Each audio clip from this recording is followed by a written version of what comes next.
আলাইকুম দর্শক, এখন দেখতে পাচ্ছেন যে একটা গাছে এখন গাছ কাটছেন। তো জিজ্ঞেস করে নেবো যে একটা গাছে কতটা রস হয়। তো এই গাছটা কতটা রস হয়? এই গাছটা এই ঠিলিটা 1 ঠিলি কাছাকাছি হয়ে যায়। আচ্ছা, তো ঠিক আছে, দেখি এখন গাছটা কাটতে শুরু করবে। তো চাচা, এখন তুমি গাছটা কাটতে শুরু করো। ঠিক আছে, বিসমিল্লাহ।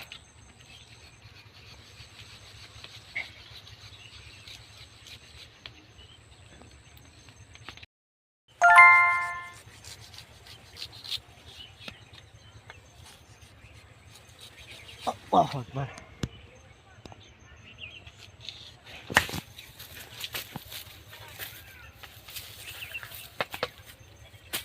প্রায় 1 ঠিলি রস হয়, তাই তো? হ্যাঁ, এই গাছটা ভালো গাছ। আচ্ছা, এখন বর্তমান গুড়ের কত কেজি চলছে? বর্তমান 200 টাকা। 200 টাকা, মাশাআল্লাহ। তাও আপনার এখন মানে রোজ ক কেজি করে গুড় হয়? রোজ খাঁটি গুড় 10 কেজি।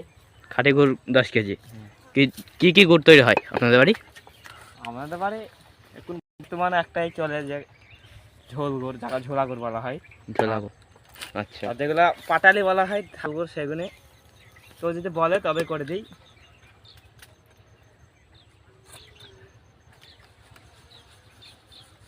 তো চাচা এখন গাছটা কাটছে, ঠিক আছে, তাহলে গাছটা কেটে দিলে। এখন রস পড়তে লেগেছে প্রায়, ওই যে পড়ছে রস টপ টপ করে, আপনারা এখন দেখতেই পাচ্ছেন। তো চাচা গাছটাও কাটছেন খুবই ধৈর্য ধরে। চাচা, এই কাঠগুলো কি শক্ত নাকি নরম? খুব শক্ত। খুবই শক্ত। হ্যাঁ, যে সে কাটতে পারবে না। যে সে কাটতে পারবে না, তাই না? তো চাচার এই যে এই ঠিলিটা রোজ 1 ঠিলি করে রস হয় এই গাছটায়। একটা গাছে 1 ঠিলি রস। এটা কয় লিটার হবে? তাও 5 লিটার হবে এটা? এটা 10 লিটার ধরেন। 10 লিটার? হ্যাঁ, 8 থেকে 10 লিটার। 8 থেকে 10 লিটার ঠিলে এটা। তাহলে মাশাআল্লাহ অনেকটাই রস হয় তাহলে। তা রোজ কয়টা করে গাছ কাটেন? রোজ 20টা 18টা। 20টা 18টা? 25টা। অনেক খাটনি হয় তো তাহলে।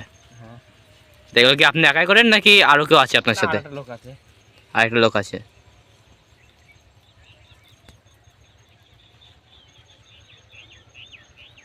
আপনারা দেখেন মিথ্যা কথা কি কেমন গাছে রস পড়বে।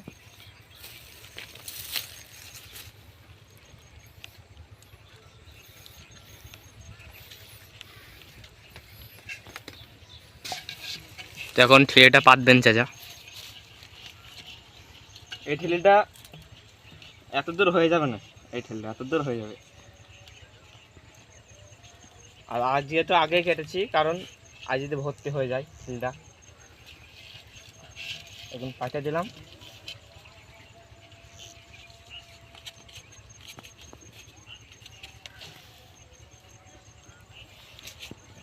এটা হয়ে গেল। আপনারা দেখতে পাচ্ছেন দড়ি ছিঁড়ে গেছে, তাও গাছ কাটা হচ্ছে। কিন্তু ছেঁড়াটা কাউকে দেখাইনি আমরা, লোকে সবাই মানা করবে বলে। দড়িটা মাত্র এইগুলা 3টি করে দেওয়া থাকে, একটা ছিঁড়ে গেছে, মাত্র 2টো লেগে আছে। সে দড়িটা তৈরি করে নিতে হবে তো তাহলে। হ্যাঁ, দড়ি আমাদের গ্রামে পাট পাওয়া যাচ্ছে না এখন।